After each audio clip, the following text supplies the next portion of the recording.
जय हिंद। अगर आप किसी भी प्रतियोगी परीक्षा की तैयारी कर रहे हैं, उसमें गणित विषय है, तो गणित का महत्वपूर्ण टॉपिक है एज, आयु वाला। और आयु में भी जब अनुपात के रूप में आपसे कोई भी क्वेश्चन करता है, अनुपात के रूप में जब भी कोई क्वेश्चन पूछते हैं, तो उसको हम इस प्रकार आसान रूप से सोल्व कर सकते हैं। तो पहला क्वेश्चन पढ़ेंगे हम। आशा तथा संतोष की आयु का वर्तमान जो अनुपात है 2:3 है, और 12 वर्ष बाद दोनों की आयु का अनुपात 3:4 होगा। तो संतोष की वर्तमान आयु हमसे पूछी गई है। तो यहां देखते हैं हम, जो पहला अनुपात है आशा और संतोष की वर्तमान आयु का अनुपात है 2:3, और 12 वर्ष बाद इनकी आयु का अनुपात 3:4 हो जाता है। जब दोनों का समान वर्ष में बड़ा है, 12 वर्ष इसका भी बड़ा है, 12 वर्ष इसका भी बड़ा है, अर्थात वर्ष में बराबर है, तो अनुपात भी समान रूप से दोनों में बढ़ना चाहिए।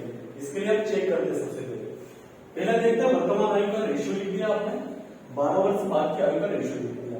अब ये 12 वर्ष बढ़ी, ये भी बढ़ी, तो रेशियो में बराबर बढ़ना चाहिए। इसके पहले चेक करेंगे मैं। 2 अनुपात था, 2 से 1 बढ़ा 3, 1 बढ़ा यहाँ पे, यहाँ 3 था, यहाँ 4 बढ़ा, अर्थात 1 यहाँ पे बढ़ा। दोनों जगह समान अनुपात बढ़ रहा है। ठीक, जब समान अनुपात बढ़े तो जो अनुपात बड़ा जितना भी बढ़ता है उसको वर्षों के बराबर हम रख देते हैं। जैसे यहाँ 1 अनुपात बढ़ा, तो 1 अनुपात बराबर हुए वर्ष में 12 वर्ष।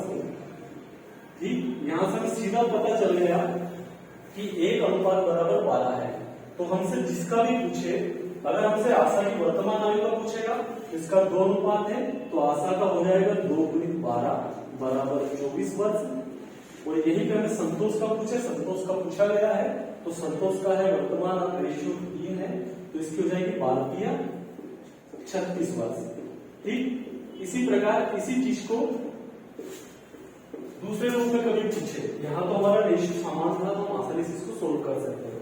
पर कभी किसी क्वेश्चन को थोड़ा इस प्रकार पूछे, देखना अपना, सीता और गीता की वर्तमान आयु का अनुपात 7:3 है, 4 वर्ष बाद उनकी आयु का अनुपात 2:1 हो जाएगा, तो सीता की वर्तमान आयु हमसे पूछी गई। अब यहाँ पर देखते हैं 4 वर्ष सीता में भी बढ़ा, 4 वर्ष गीता में भी बढ़ा। ठीक है, 4 वर्ष बाद हमने रेशियो लिया है। जब वर्ष में बराबर है 4 वर्ष, तो अनुपात भी हमारा बराबर होना चाहिए। पहली शर्त यही है।